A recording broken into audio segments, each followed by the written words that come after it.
My name is Chukwuebuka Nweke. My work is focused in two prongs. One is more so seismic hazard analysis and seismic hazard assessment. The other is a geotechnical hazard assessment and lab testing associated with that.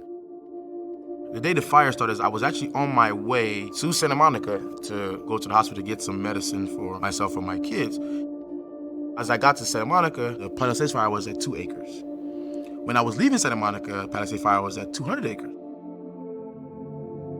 Then the fires just took off.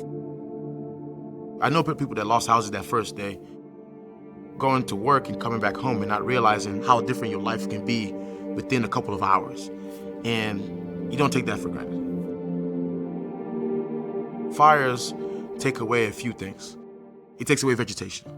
Vegetation is important for two things. One, it consumes a lot of the toxic materials. The other thing is that the trees also provide stability in the soil because the roots act as anchors that stops things from moving. If you have a steeper slope and it gets saturated, before there used to be vegetation, trees, it's not there anymore, so things may start to slide. These are the hazards that come with the fires. When it comes to mitigation efforts with regards to post-fire situations, one of the things that they use is reseeding to try and essentially reestablish the vegetation that was lost in hopes to improve the stability of the soil over there.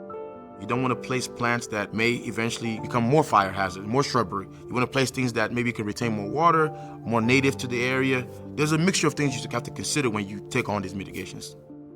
One of the things we also have to understand is that the fire is just one hazard. There are other hazards that happen as well. So maybe trying to fix one hazard creates a problem for another hazard. If you induce too much water in the soil, you make it soft, then you might have a situation where you have mudslides. Let's say you do put a sprinkler system on and it malfunctions, and then you live in a hill slope and the sprinkler just goes off and dumps 1,000 gallons of water in the hill slope. Now the soil is unstable, there's no fire, your house can slide. We're a little bit early trying to figure out too much of the mitigation, but there is a lot to figure out. And that's the benefit from the post-hazard side, is the learning and the improvement. And that's what we have to essentially take ownership of at this point.